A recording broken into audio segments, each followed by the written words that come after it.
몸을 가까이 해서 체온을 나눔으로써 추위를 견뎌낸답니다. 그런데 몸에 뾰족한 가시가 있기 때문에 너무 가까이 붙게 되시면 가시에 찔려서 고통을 받는다고 합니다. 그렇다고 해서 또 멀리 떨어질 수도 없는 이유가, 멀리 떨어지면 영락없이 추위로 인해서 얼어 죽을 수 있다고 합니다. 그래서 이 호저는 찔리지도 않고 추위도 이길 수 있는 묘책을 찾았는데, 그 묘책이 뭐냐면 일정한 간격을 유지하면서 살아간다는 것입니다. 이 호저의 생존 지혜를 호저의 딜레마라고 하는데, 독일의 철학자 쇼펜하우에 의해서 만들어진 용어입니다. 그는 인간관계를 원만히 하기 위해서는 이 호저처럼 일정한 간격을 지켜야 한다고 주장을 하고 있습니다. 왜냐하면 너무 가까이 하면 상처를 받기도 쉽고, 또 그렇다고 해서 또 너무 멀리 떨어지면 이 관계를 잃어버릴 수도 있기 때문에 일정한 간격을 두는 것이 중요하다고 주장을 하고 있습니다. 그런데 이 호저의 딜레마를 하나님과의 관계에도 적용하는 사람이 있습니다. 그래서 하나님께 가까이 가지도 않고 하나님께서 가까이 오는 것을 허락하지 않는 사람이 있습니다. 하나님께 가까이 가면 왠지 모르게 자신의 죄가 드러나는 것 같은 생각이 들어서 두려워서 가까이 가지 않고, 하나님이 가까이 오는 것을 허락하지 않는 이유는 가까이 오면 올수록 뭔가 내 자신의 모든 것을 드려야 된다라는 부담감이 생겨서 가까이 오기를 허락하지 않는 그런 사람이 있습니다. 그러나 여러분, 하나님과 인간 사이는 가까워야 행복해질 수 있습니다. 부부가 감정상 거리가 멀어져서 각방을 쓴다고 한번 생각을 해보시기를 바랍니다. 그러면 행복할 수가 없지요. 불행해질 수밖에 없는 것이죠. 각방을 쓰게 되어진다고 한다면. 마찬가지로 하나님과 인간 사이도 가까우면 가까울수록 행복해질 수가 있고 하나님이 기뻐하는 삶을 살 수가 있는 것입니다. 그래서 성경은요, 하나님을 가까이 하라고 말씀하고 있습니다. 우리 말씀을 한번 보겠습니다. 야고보서 4장 8절 말씀 함께 읽어보겠습니다. 시작. 하나님을 가까이 하라. 그리하면 너희를 가까이 하시리라. 하나님을 가까이 하라고 말씀하고 있어요. 예수님께서도 제자들에게 하나님께 붙어 있을 만큼이나 가까이 해야 한다고 말씀하셨습니다. 가르쳐 주셨습니다. 우리 말씀 보십시다. 요한복음 15장 4절 말씀이죠. 읽어봅니다. 시작. 내 안에 거하라. 나도 너희 안에 거하리라. 가지가 포도나무에 붙어 있지 아니하면 스스로 열매를 맺을 수 없음 같이 너희도 내 안에 있지 아니하면 그러하니라. 아멘. 포도나무에 가지가 붙어 있는 것처럼 정말로 하나님을 가까이 해야 된다는 거예요. 하나님께 붙어 있을 만큼이나 가까이 할 때 하나님이 원하시는 삶을 살아갈 수 있다고 말씀하고 있는 것입니다. 이렇게 성경에서는요, 하나님을 가까이 해야 함을 강조하고 있어요. 그런데 하나님을 가까이 해야 한다고 강조하신 이유가 무엇일까요? 하나님을 가까이 하는 사람만이 하나님을 인격적으로 만날 수 있기 때문입니다. 우리 한번 따라해 보십시다. 하나님을 가까이 할 때 하나님을 인격적으로 만날 수 있다. 하나님을 인격적으로 만날 수가 있는 거예요. 또 하나님을 만나야 믿음의 열매를 맺을 수 있는 겁니다. 하나님을 만나지 못하면 결코 믿음의 열매를 맺을 수 없을 뿐만 아니라 하나님의 축복을 누릴 수 없게 되어지는 것입니다. 그런데 오늘날 이 초신자들이 이해하기가 힘든 말 가운데 하나가 하나님을 인격적으로 만난다라는 말입니다. 그래서 목사가 하나님을 인격적으로 만나야지만이 신앙의 열매를 맺을 수가 있고 복을 받습니다라고 말을 하면은 이 말을 이해하지 못하는 분들이 계세요. 어떤 분은 이렇게 착각을 합니다. 어떻게 착각을 하냐면, 아니 2000년 전에 십자가에서 돌아가신 예수님을 어떻게 만날 수 있다라는 말이야? 그렇게 궁금해하시는 분이 계세요. 또 어떤 분은 이렇게 또 생각하시는 분이 계십니다. 하나님을 만난다라는 것을 뭔가 환상을 본다든지 아니면 뭐 특별한 음성을 듣는다든지 어떤 신비적인 체험으로 생각하는 사람이 있어요. 그래서 이런 신비적인 체험이 없으면 하나님을 인격적으로 만나지 못했다라고 착각하시는 분이 계십니다. 여러분, 하나님을 만난다라는 것이 뭔가 환상을 보거나 아니면 뭔가 음성을 듣는다든지 어떤 뭐 특별한 체험을 한다든지 그렇게 하는 것이 하나님을 만나는 것일까요?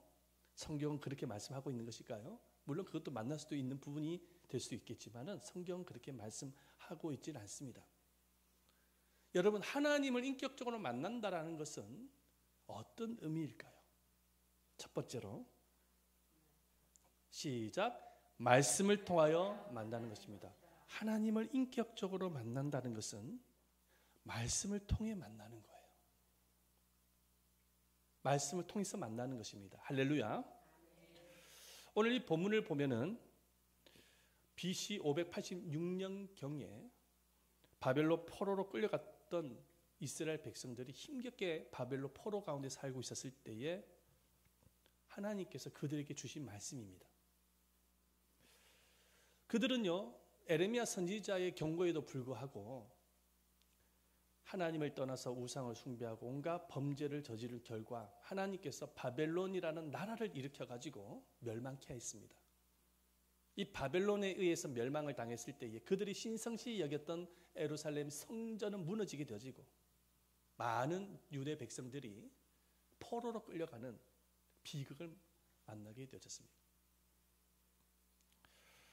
오랫동안 바벨론 포로 생활을 하는 가운데서 나라를 잃은 슬픔, 가족을 잃은 슬픔, 가난에 대한 슬픔, 포로로 인생을 살아가면서 겪게 되어지는 수많은 모욕과 조롱, 멸시를 받아야만 하는 그런 슬픔도 견뎌내야 되겠지만은 그들에게 있어서 가장 큰 슬픔은 어떤 슬픔이었냐면 하나님을 만나지 못한 슬픔이었습니다. 왜냐하면 과거에 그들은 하나님을 만나기 위해서 예루살렘 성전을 찾았습니다. 그 예루살렘 성전 안에는 하나님이 임재하시는 성막이 있습니다. 그들은 하나님을 예루살렘 성전에 가면 만날 수 있다라고 생각을 했습니다. 그런데 나라가 멸망을 당하면서 예루살렘 성전이 무너졌기 때문에 그들은 이제는 하나님을 만날 수 있는 통로가 사라졌다고 생각을 했었습니다. 그래서 하나님을 만나지 못한다라는 그 슬픔에 잠겨서 그들은 날마다 바벨론 강가에서 예루살렘을 바라보면서 눈물을 흘렸다고 합니다. 그런데 하나님께서 그들에게 하나님을 만날 수 있는 길을 말씀하셨어요. 그 길은 무엇이냐니까 선지자를 통해서 하나님의 말씀을 들으라는 것입니다. 말씀을 보십시다. 에레미야서 29장 19절 말씀이죠. 다 같이 한번 읽어봅니다. 시작. 여호와의 말씀이니라. 너희들이 내 말을 듣지 않았기 때문이라. 내가 내 종 선지자들을 너희들에게 꾸준히 보냈으나 너희는 그들의 말을 듣지 않았느니라. 여호와의 말씀이니라. 아멘. 20절 말씀 또 읽어봅니다. 시작. 그런즉 내가 예루살렘에서 바벨론으로 보낸 너희 모든 포로여 여호와의 말씀을 들을지니라. 아멘. 할렐루야. 바벨론으로 보낸 모든 포로여 무엇을 들으라고요? 여호와의 말씀을 들을지니라. 이렇게 말씀하고 있어요. 하나님의 말씀을 들으라는 것입니다. 과거에는 선지자가 전한 말씀을 무시하고 듣지 않았지만 이제는 들으라는 것입니다. 너희들이 지금 눈으로 보고 있지 않느냐는 것입니다. 너희들이 하나님의 말씀을 떠났을 때에 겪었던 그 고통과 아픔을 눈으로 직접 목격했지 않느냐는 거예요. 이제는 바벨론 포로 생활을 하고 있으니 정신을 차리고 선지자가 전한 하나님의 말씀을 들으라는 것입니다. 말씀을 들을 때에 하나님을 만나게 되어지고 유다 백성들이 다시금 회복할 수 있다고 말씀하고 계시는 거예요. 오늘날에도 동일하게 하나님은 자신을 만날 수 있는 길을 만들어 놓으셨어요. 그 길은 바로 하나님의 말씀인 성경을 통해서입니다. 하나님이 성경 말씀을 통해서 주의 자녀를 만나기를 원하시는 이유가 있습니다. 잘 들으시길 바랍니다. 말씀이 곧 하나님이시기 때문입니다. 따라하십시오. 말씀이 곧 하나님이시다. 말씀이 하나님인 거예요. 그래서 성경은 예수님이 육신으로 오시기 전에 본래 이름이 말씀이라고 언급하고 있습니다. 말씀 볼까요? 요한복음 1장 1절 말씀이죠. 읽어봅니다. 시작. 태초에 말씀이 계시니라. 이 말씀이 하나님과 함께 계셨으니 이 말씀은 곧 하나님이시니라. 태초에 천진 만물을 창조하시기 이전에 예수님이 계셨는데 그 예수님을 뭐라고 지금 말씀하고 있습니까? 말씀으로 말씀하고 있습니다. 그리고 세상 만물을 창조하신 분도 말씀이신 예수님이라고 가르치고 있습니다. 오늘 말씀을 보십시다. 요한복음 1장 3절이죠. 읽어봅니다. 시작. 만물이 그로 말미암아 지은 바 되었으니 지은 것이 하나도 그가 없이는 된 것이 없느니라. 아멘. 말씀이신 예수님께서 세상 만물을 말씀으로 창조하셨다는 거예요. 이렇게 말씀이신 예수님께서 세상을 구원하기 위해서 인간의 몸으로 이 땅에 오셨습니다. 그래서 성경은 인간의 몸으로 오신 예수님을 말씀이 육신이 되어져서 오셨다고 말씀하고 있습니다. 볼까요? 요한복음 1장 14절 말씀이죠. 시작. 말씀이 육신이 되어 우리 가운데에 거하심에 우리가 그의 영광을 보니 아버지의 독생자의 영광이요 은혜와 진리가 충만하더라. 아멘. 그러니까 예수님의 본래 이름이 뭐였다고요? 말씀이었다고요. 육신의 몸으로 이 땅에 오시기 이전에 말씀으로 계셨단 말입니다. 그래서 예수님은 제자들에게 제자 훈련을 시키실 때 강조했던 말씀이 있어요. 이 성경 말씀을 가르칠 때 이 성경이 바로 나에 대해서 증거하는 것이다. 이렇게 말씀하셨어요. 말씀 보십시다. 요한복음 5장 39절이죠. 읽어봅니다. 시작. 너희가 성경에서 영생을 얻는 줄을 생각하고 성경을 연구하거니와 이 성경이 내게 대하여 증언하는 것이니라. 아멘. 자, 창세기부터 요한계시록에 이르기까지 이 말씀, 이 성경은 누구를 증거하는 것이라고요? 예수님을 증거하는 것이라고요. 예수님. 그 예수님이 제자들에게 그 말씀을 하고 계시는 거예요. 그래서 예수님이 제자들에게 이렇게 말씀하십니다. 누구든지 나를 만나기 위해서는 말씀 안에 거해야 된다는 거예요. 말씀 안에 거할 때 나를 만나게 되어질 것이다. 말씀을 보겠습니다. 요한복음 15장 4절이죠. 시작. 내 안에 거하라. 나도 너의 안에 거하리라. 가지가 포도나무에 붙어있지 아니하면 스스로 열매를 맺을 수 없음 같이 너희도 내 안에 있지 아니하면 그러하니라. 아멘. 내 안에 거하라. 어떤 의미일까요? 자, 예수님의 안에 거한다라는 말씀은 어떤 의미일까요? 예수님이 뭐라고요? 본래 이름이 뭐라고요? 말씀이라고요. 말씀 안에 거할 때 나도 너희 안에 거하게 될 것이다. 만난다는 거예요.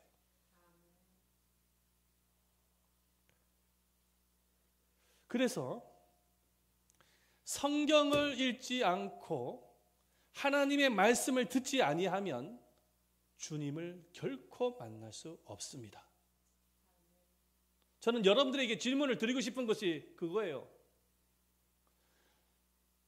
여러분들은 얼마만큼이나 하나님의 말씀을 읽고 있습니까? 날마다 말씀을 읽고 있습니까?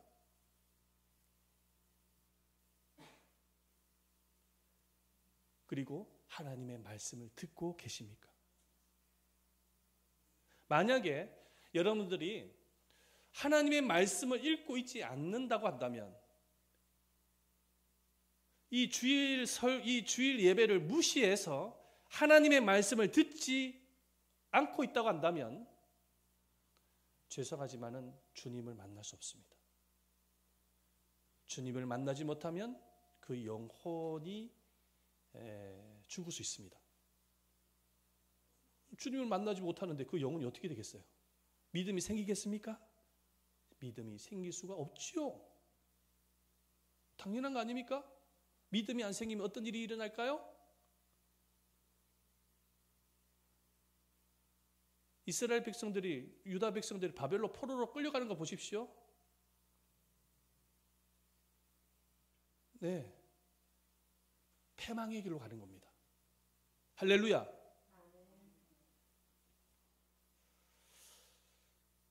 결코 축복을 못 누립니다. 하나님을 만나지 못하면 복을 누리고 싶지만 복을 못 누리는 것입니다. 그 영혼이 죽어가기 때문에.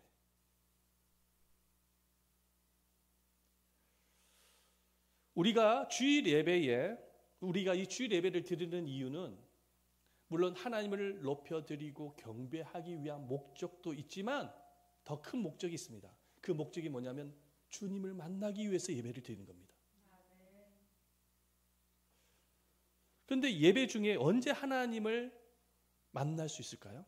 우리 이 예배 가운데 언제 하나님을 만나게 될까? 물론 찬양을 통해서, 기도를 통해서 만날 수 있지만 궁극적으로 하나님을 만나는 때가 언제냐면 강대상에서 선포되질 말씀을 들을 때 주님을 만나게 되어지는 것입니다. 그 이유가 무엇이냐면 말씀이 곧 누구라고요? 하나님이기 때문에 그렇습니다. 그래서 존 칼빈은 이렇게 얘기를 했습니다. 우리 한번 보십시다. 존 칼빈입니다. 시작. 우리가 말씀을 들을 때는 하나님이 지금 우리에게 직접 하시는 음성으로 들어야 한다는 거예요. 아멘. 종교 개혁을 일으켰던 분이죠. 하나님께서 이 강대상에서 말씀을 하실 때는 하나님께서 나에게 주시는 말씀으로 들어야 된다는 거예요. 사람의 말이 아니라 하나님의 음성으로 들어야 된다는 것입니다. 그러므로 우리가 예배를 통해서 말씀을 드릴 때는요, 준비 자세가 중요합니다. 왜냐하면 우리가 어떤 자세를 가지고 말씀을 듣느냐에 따라서 하나님의 만남이 결정되기 때문입니다. 목사는 하나님의 말씀을 전하기 위해서 얼마나 준비를 많이 하는지 모릅니다. 이 설교 한 편을 준비하기 위해서 얼마나 준비를 많이 하는지 몰라요. 말씀을 묵상을 해야 되고, 말씀도 연구도 해야 되고, 거기에 살도 붙여야 되고, 예화도 준비도 해야 되고, 깊은 생각도 해야 되고, 워드도 쳐야 되고, 숙지도 해야 되고, 기도의 불도 떼워야 되는 것이죠. 어떤 날은요, 말씀이 떠오르지 않을 때는 날밤을 셉니다. 말씀과 씨름을 하는 거예요. 그런 날이 한두 번이 아닙니다. 이번에도 이 말씀을 준비하는데도 거의 날밤을 새다시피 한 것입니다.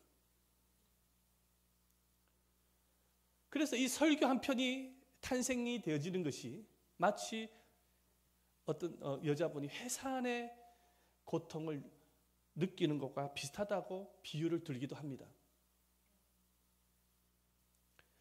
목사가 하나님의 말씀을 준비를 하듯이 설교를 듣는 성도도 하나님의 말씀을 듣기 위해서 준비를 많이 하셔야 됩니다. 준비를 많이 하셔야 돼요.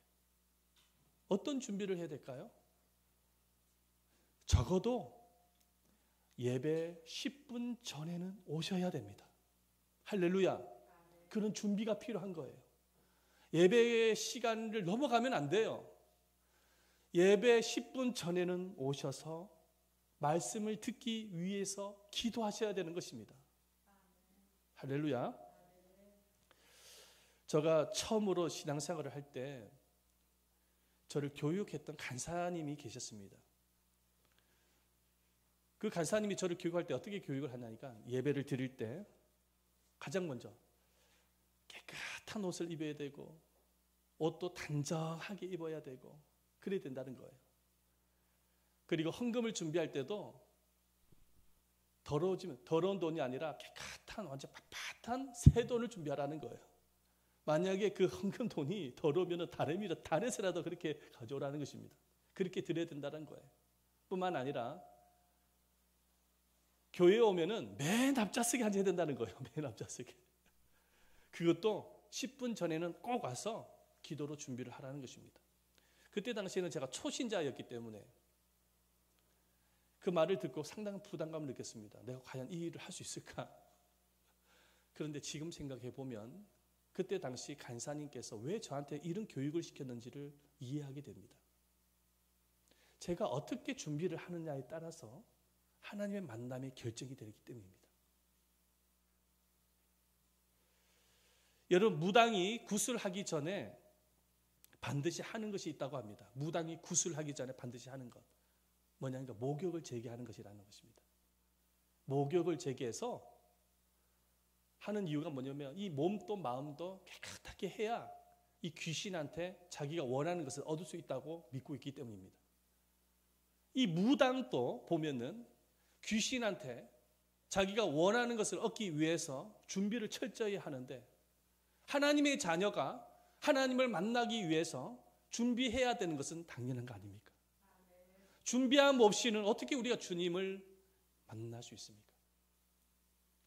만약에 대통령이 우리 애담 제자교회 성도님들을 청와대로 초청을 했다고 상상해 보시길 바랍니다. 어떻게 하시겠습니까?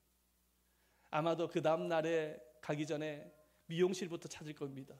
머리부터 아주 예쁘게 할 거예요. 얼굴도 예쁘게 막 해달라고 할 겁니다. 이 손에도 매니큐어도 바르고 말이죠. 옷도 그냥 옷 아닐 것입니다. 그냥 정말 청와대에 들어가기 때문에 예쁜 옷, 좋은 옷을 다 없으면 구입이라도 해서 입을 것입니다. 그리고 청와대에 갈 때에 적어도 30분 전에는 도착을 해서 대통령을 기다릴 거예요.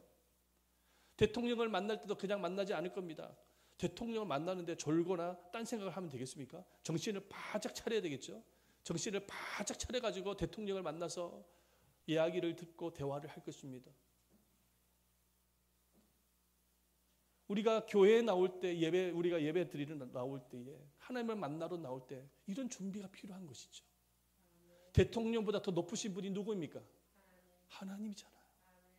하나님을 만나러 나오는데 전혀 준비 없이 어떻게 나올 수 있단 말이에요. 우리가 하나님의 말씀을 듣기 전에 정말로 전혀 준비 없이 어떻게 말씀을 들을 수 있습니까? 말씀을 통해서 어떻게 주님을 만날 수 있냐는 거예요. 내가 준비한 만큼이나 하나님의 만남이 결정된다는 사실을 믿으시기를 바랍니다. 내가 준비한 만큼이나 만나는 거예요. 목사도 준비한 만큼이나 설교를 할 수 있듯이 우리도 준비한 만큼이나 하나님을 만날 수 있다는 것입니다. 그래서 이 주일날 같은 경우에는 굉장히 소중히 여겨야 된다는 것이죠. 주일은 소중히 여기셔요. 하나님을 만나러 가는 날이기 때문에. 하나님을 만나면 내 인생이 변화가 일어나는 거예요. 주님을 만나면 하나님의 축복을 받는 것입니다. 주님을 만나야 내 영혼이 살아나는 거예요. 하나님을 만나기 위해서 그런 준비가 필요한 거예요. 그러므로 사랑하는 여러분, 우리가 항상 준비된 자세로 하나님의 말씀을 들으십시다. 아멘.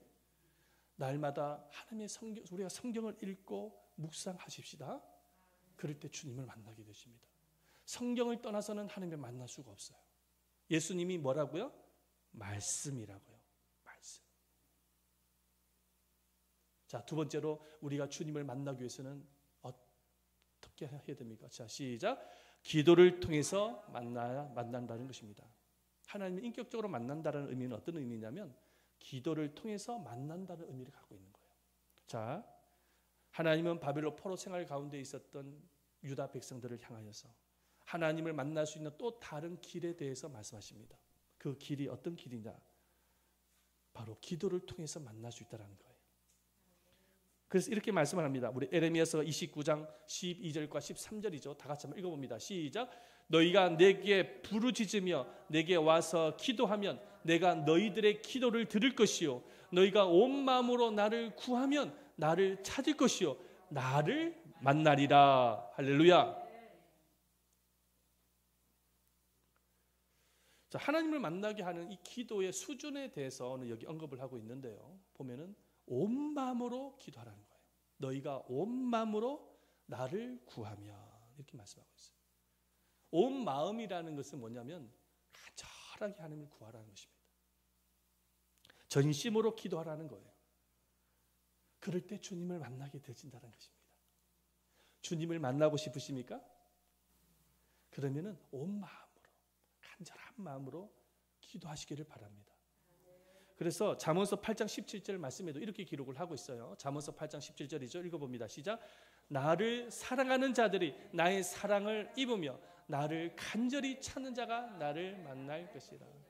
간절히 찾는 자가, 간절히 하나님을 찾는 자가 나를 만날 것이다. 간절히 기도하는 사람이 주님을 만나게 될 것이다. 저는 사진 한 장을 여러분들에게 보여드리겠습니다. 이 소녀가 무릎을 꿇고 기도하는 모습입니다. 여러분들이 이 사진을 보면서 무엇을 느끼십니까? 이 소녀는 무엇을 위해서 기도하고 있을까요? 우리 그 내용은 알 수가 없어요. 하지만 우리가 알 수 있는 것이 있어요. 무엇을 알 수 있냐니까 정말 간절하게 기도하고 있는 그 모습은 알 수가 있습니다. 이 소녀의 모습을 통해서 알 수가 있는 거예요.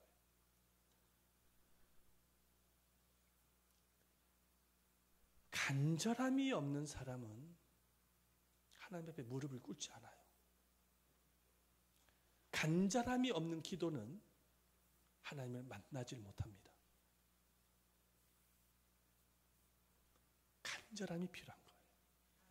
나를 간절히 찾는 자가 나를 만날 것이다.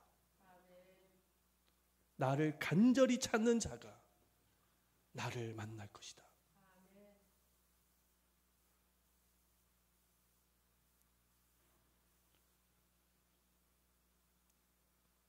그런데 우리가 반드시 알아야 될 사실은 기도는 간절히 소원만 아뢰는 것이 아닙니다. 소원만 아뢰는 도구가 아닙니다. 기도는 하나님과 대화인 것이죠.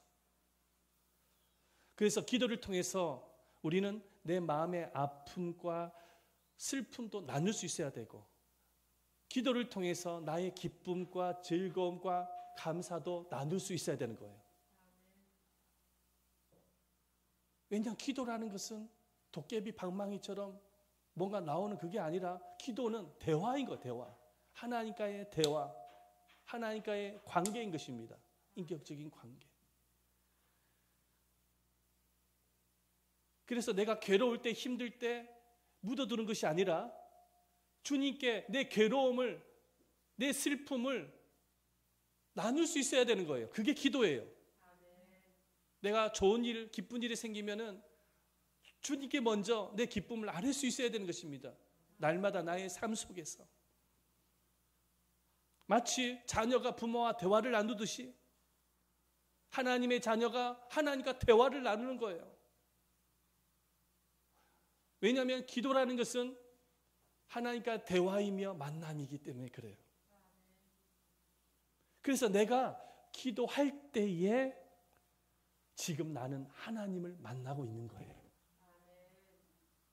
여러분들이 무릎을 꿇고 하나님 앞에 기도할 때 그 순간이 지금 만나고 있는 것입니다. 그 이유가 무엇이냐니까 내가 기도할 때에 주님이 내 소리를 들으시고 말씀하고 계시기 때문에 그렇습니다. 하나님의 음성이 내 귓가에 실제로 들리지 않는다고 해서 말씀하는 것, 안 하는 것이 아니라 주님은 나에게 말씀하고 있는 거예요. 그 성경에 보면 내 양은 내 음성을 듣는다 말씀하고 있는 거예요.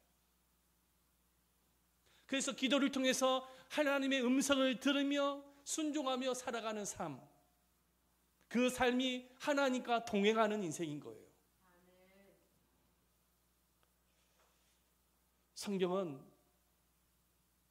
이렇게 하나님께 기도할 때에 하나님께서 그 기도를 은밀하게 들으신다고 말씀하고 있습니다. 말씀을 보십시다. 마태복음 6장 6절이죠. 시작. 은밀한 중에 계신 내 아버지께 기도하라. 은밀한 중에 보시는 내 아버지께서 갚으시리라. 아멘. 내 기도를 들으신다는 것입니다. 그리고 응답하신다는 거예요. 왜? 기도는 만남이기 때문에. 기도하는 그 시간이 바로 만남의 시간인 거예요. 여러분 주님을 만나고 싶으십니까? 그러면 뭐 하시라고요? 기도하라는 거예요. 가정에서 기도하세요. 기도하고 계시죠? 혹시 기도를 안 하신 분 계세요? 차 운전하면서 기도하시길 바랍니다. 아멘. 주님을 만나고 있는 거예요. 그게 만남이에요. 특별히 뭔가 환상을 본다든지 체험을 한다. 이게 만남이 아니라 기도하는 그 자리가 만남의 자리인 것입니다. 레바논 선교사님의 간증인데요. 2006년도입니다. 이 선교사님이 청년들을 데리고 레바논의 무슬림, 그러니까 이슬람을 믿고 있는 사람들이 많은 지역입니다. 트리폴리 지역에 방문을 하게 되어집니다. 그런데 그 방문하게 되는데 그 지역에 한 16세 되는 소녀가 있었는데 소녀가 맹인입니다. 앞을 못 봐요. 이 눈을 보면은 흰 창장만 보이지 눈동자는 보이질 않습니다. 맹인인 것입니다. 근데 선교사님이 하나님의 감동을 받았어. 이 소녀를 위해서 뭔가 기도를 해야 되겠다는 생각이 들었어요. 그래서 그 부모님에게 부탁을 합니다. 이 소녀를 위해서 기도를 해줘도 되겠습니까? 이 이슬람을 믿는 사람은 종교가 달라도요, 이 기도받는 걸 굉장히 좋아한다고 합니다. 그래서 기도를 해주세요. 그렇게 했답니다. 그래서 그 선교사님이 그 소녀를 위해서 기도를 하는데 1시간 동안 기도를 하는데 아무런 일이 일어나지 않더라는 것입니다. 그래서 또 1시간 더 기도를 했다는 거예요. 한 2시간을 기도한 것입니다. 그래도 아무 일도 일어나지 않아요. 그래서 너무 지쳐가지고 선교사님이 이제 포기를 하고 숙소로 돌아가려고 하는데 따라왔던 그 청년 중에 한 명이 그 초신자입니다. 초신자. 여청년인데 선교사님 이대로 돌아가면 안 됩니다. 하나님께서 우리를 이곳으로 인도하신 목적이 분명히 계실 것입니다. 1시간만 더 기도하십시다.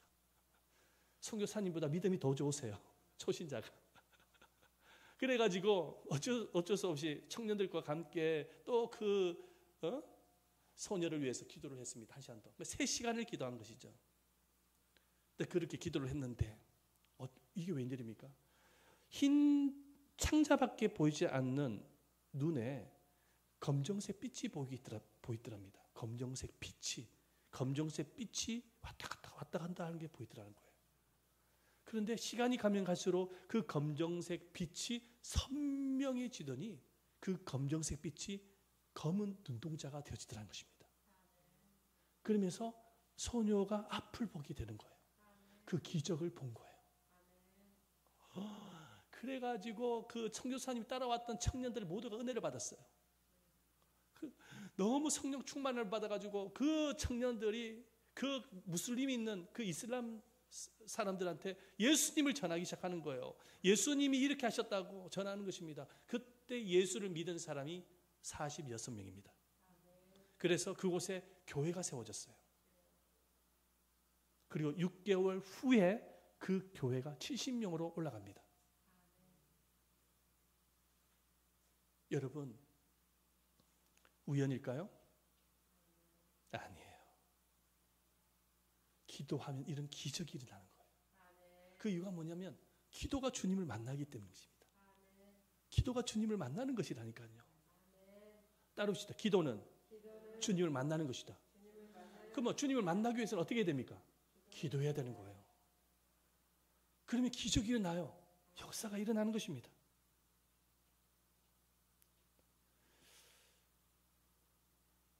사랑하는 여러분, 물론 모든 기도가 응답이 되거나 체험되는 것은 아닙니다. 그것도 하나님의 주권이 달려있기 때문에. 하지만 우리가 기억을 해야 될 것은 기도하는 그곳이 바로 주님을 만나는 장소라는 것입니다. 저는 여러분들이 이제는 코로나도 많이 풀렸지 않습니까? 매일같이 기도하러 교회로 좀 많이 오셨으면 좋겠어요. 예수님께서 내 집은 무슨 집이라고요? 기도하는 집이라고 하셨잖아요. 기도하는 집이라는 것은 하나님을 만날 수 있는 집이라는 것입니다. 다르게 표현을 해서.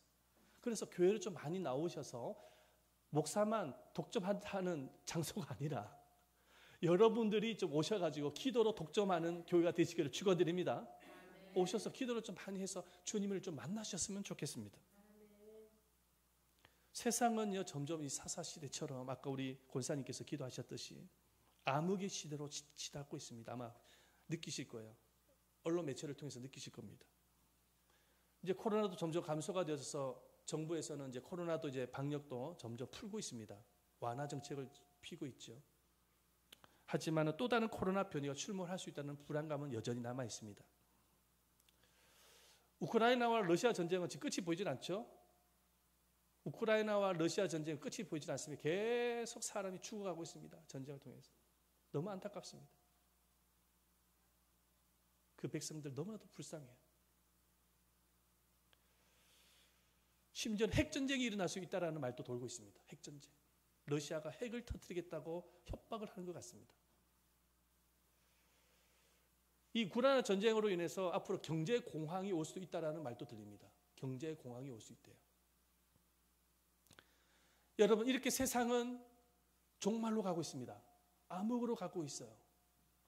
이렇게 암흑으로 가고 있는 이 시대에 우리의 신앙을 지키고 우리의 가정을 지키고 우리의 교회를 지키고 세상을 변화시킬 수 있는 힘은 어디에서 나오는 것일까요? 내 신앙을 지키고 가정을 지키고 교회를 지키고 세상을 변화시킬 수 있는 힘 어디서 나올까요? 주님을 만날 때 나오는 것입니다. 예수님을 만날 때 그 힘이 나오는 거예요. 예수님을 만나야 여러분들의 마음에 뜨거운 믿음이 생기는 것입니다. 믿음의 열매를 맺을 수 있는 거예요. 예수님을 만나야 새 힘을 얻게 되어져서 변화시킬 수 있는 것입니다. 그리고 하나님은 주님을 만나는 사람을 통해서 영혼을 구원시키시고 교회를 세우시고 그리고 하나님의 나라를 세워 가십니다. 그러므로 사랑하는 여러분, 주님을 만나셔야 돼요. 주님을 만나기 위해서 항상 날마다 성경을 옆구리에 차고 성경을 읽으십시다. 성경을 읽고 성경을 읽는 그 자체가 만나는 거예요. 묵상하고 항상 준비되어진 마음으로 주일 예배의 말씀을 듣는 여러분들 되시기를 축원드립니다. 뿐만 아니라 수요 예배 때도 나오셔서 말씀을 들으시기를 바랍니다. 아멘. 만나셔야 그리고 기도해야 돼요. 여러분들 모두가 다 주님을 만나는 주인공이 되시기를 축원드립니다. 아멘. 우리 옆 사람과 뒷 사람과 인사하십시다. 주님을 만나십시다. 인사하겠습니다. 주님을 만나시기를 바랍니다. 주님을 만나셔야 돼요. 아멘. 사람들 만나는 것보다 더 중요한 게 하나님을 만나는 거예요. 그보다 더 중요한 건 없어요. 우리 한번 이 시간에 주여 삼창하면서 통성으로 기도하십시다. 기도를 드릴 때에 살아계신 하나님, 이 암흑과 같은 시대, 종말로 가고 있는 이 시대에 하나님을 만나고 싶습니다. 주님을 만나야 되겠습니다. 주님을 만나야 되겠습니다. 아멘. 하나님을 만나게 해주십시오. 주님을 인격적으로 만나게 하옵소서. 살아계신 하나님을 만나게 해주세요.